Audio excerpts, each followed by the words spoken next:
कधी पण होऊ शकतं. आता हे असं का म्हणतो मी?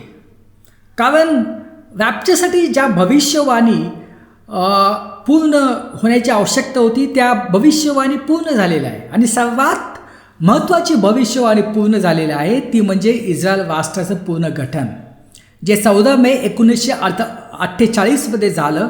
आणि आज आपण बघतो इस्रायल राष्ट्र आहे.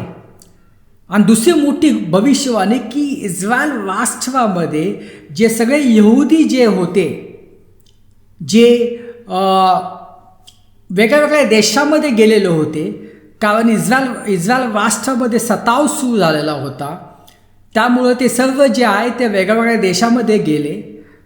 ते सर्व यहुदी लोक आता वापस येत आहेत. आणि भारतामध्ये पण जे यहुदी लोक आहेत ते पण आता जे आहे ते इस्रायलमध्ये वापस चाललेले आहेत. युथोपियामध्ये पण जे इस्रायली जे आहेत ते पण वापस आता इस्रायलमध्ये चाललेले आहेत. या सर्व भविष्यवाणी आपण आपल्या समोर बघतो.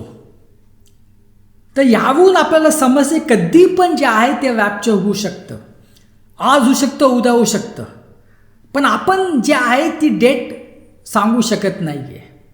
कुठलाही मनुष्य सांगू शकत नाही आहे की रॅप्चर जे आहे ते